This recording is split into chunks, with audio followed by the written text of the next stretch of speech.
Hello, everyone. This is Fred DeBerg with Spotlight Dance Arts Online, and this is another edition of Fred Talk.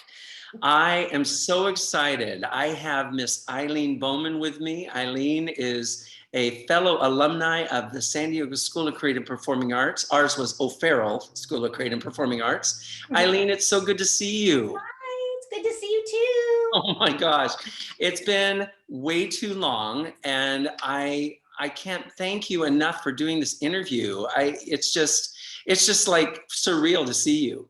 Yeah, it's great. It's wonderful, and I love that we can do this Zoom wise and do it safely. And Absolutely, wonderful. absolutely. I mean, Yeah. let's face it, we're facing heavy duty lockdown again, and it's better to be safe than sorry. That's for sure. Absolutely. Oh Yes. my gosh. So what have you been up to these days, Eileen? Well, I've been lucky in quarantine since March. I was in a show that got, of course, like everyone else who was acting in a show, closed down, midway through, and then I really had work back to back until months and months from now.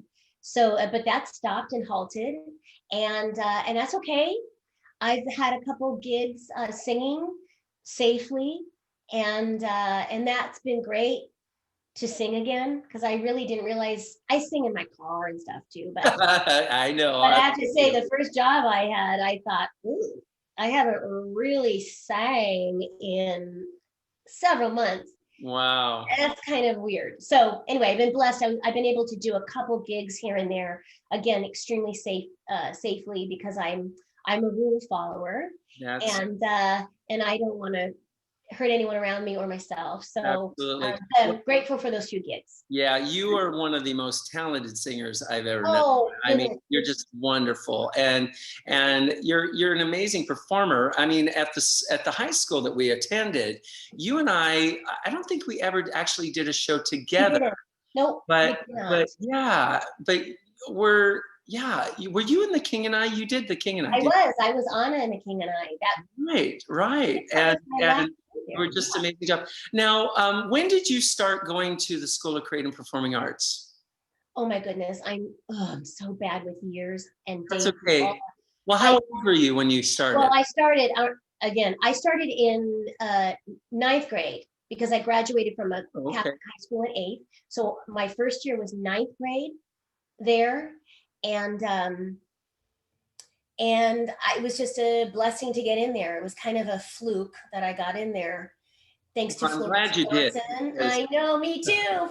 Florence Johnson was my angel. Boy, I miss her. Oh, what an incredible woman. It broke my heart when she passed away. What a special lady. She was always so supportive. She was an angel. We were really blessed with some really special teachers. My goodness. Yeah. Yes. And Ole Kittleson was my Clarence. He reminds me of Clarence in It's a Wonderful Life. He's my Clarence. And that's a great, I never thought of it. He is. Every time I see it, I go, that's Ole Kittleson. Oh my God. He was my Clarence. That's awesome. So we were blessed. Yeah.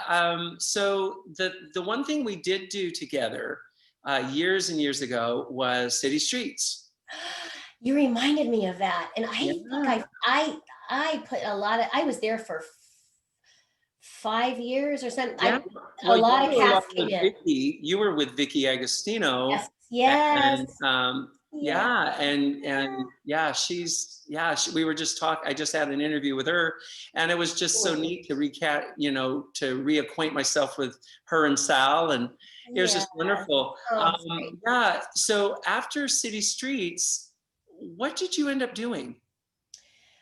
I mean, that was a long time ago, so I understand. I know. You got to kind of backtrack a little bit. Right after City Streets, I moved to LA.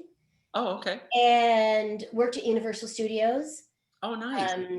And then, gracious, what year was that?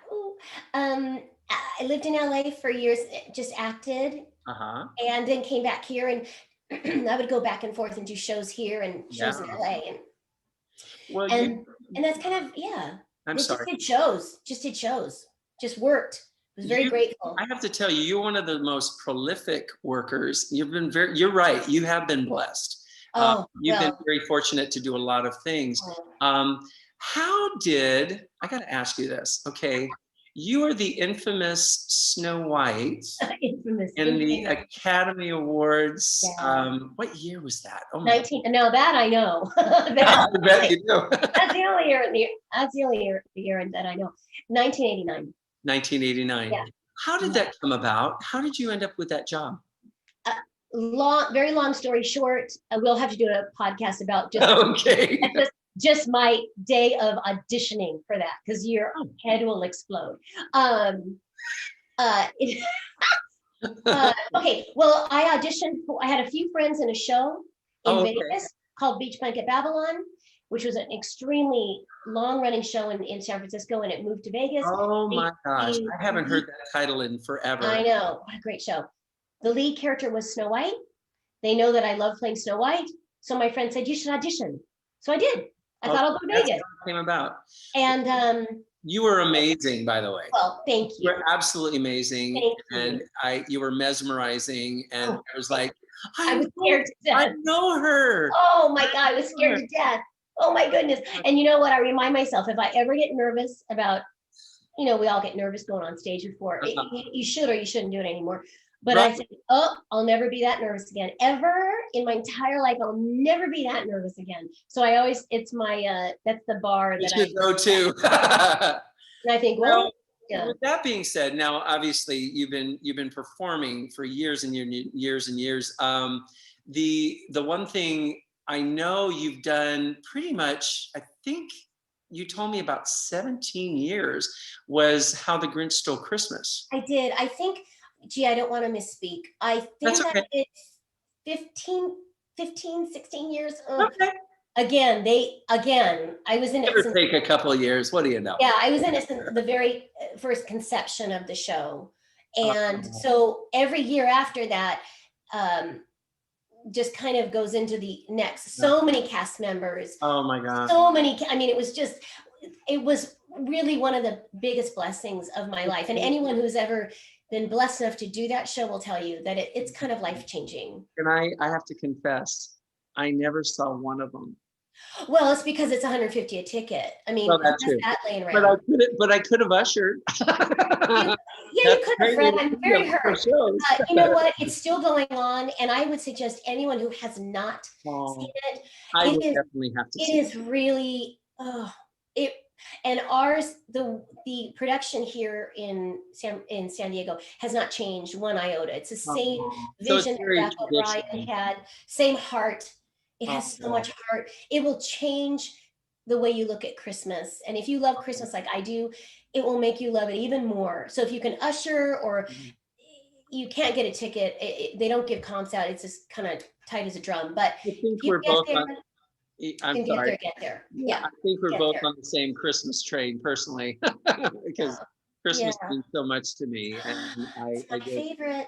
and even in the midst of all the stuff that we're going through, I don't know about you, but Christmas is still as special as it always was. It might be a little different this year. It's different, but it's as special. Yeah. So again, it's like somebody told me, somebody that I really respect said, it's all in the way you perceive things. Mm-hmm. It's all in you have choices to respond to certain situations in a certain way. And I'm really fighting and trying very hard to see the blessings in what's going on right now.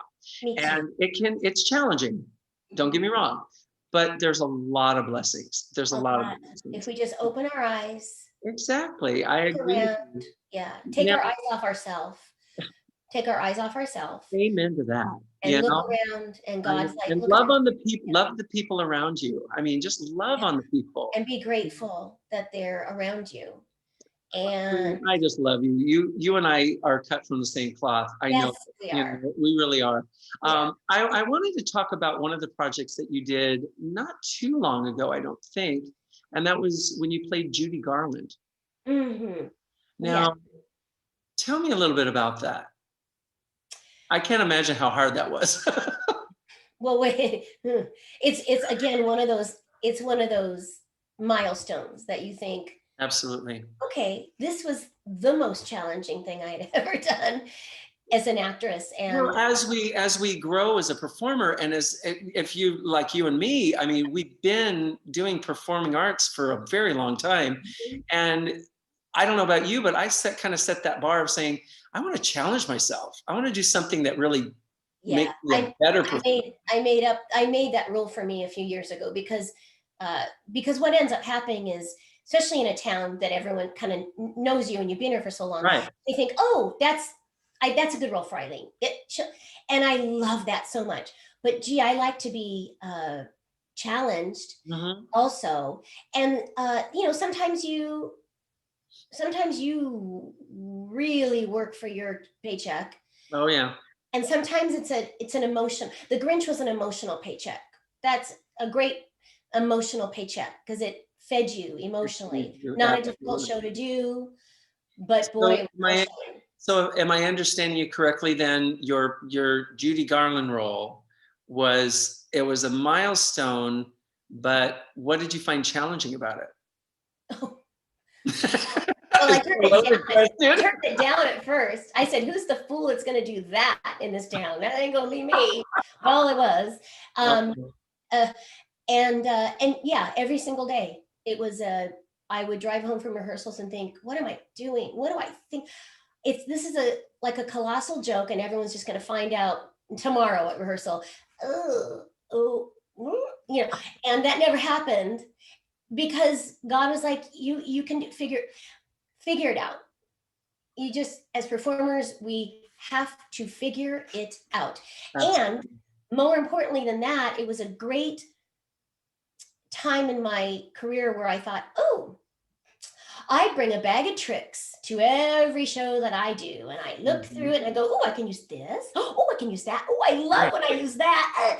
You can't do that. Sometimes you can't do that. I had to leave my bag of tricks at home and get nitty gritty. This woman cussed a lot. She was very blue. Yeah, because the play or the part It that was the you last did 6 was months of her bad. life, which was not pretty. It was not pretty. Well, And like Renee, wasn't it Renee Zellweger that did it in the movie? yeah, yes. And Yeah. that movie was almost verbatim what the musical is. The musical is amazing, and I am grateful I did it. I don't have a lot of memories of it. I have a lot of memories of getting ready, Yeah. and then I don't have a lot of memories of. I have just a few being on stage as her, and I think that's just because, in my opinion, when you play someone so iconic and so ego-based, Oh yeah. and so tortured, she's comes in and takes over. Yeah, it was interesting. Do you ever have that epiphany where you finish a role and you literally go, did I actually do that? Yes, I have. I actually think I didn't.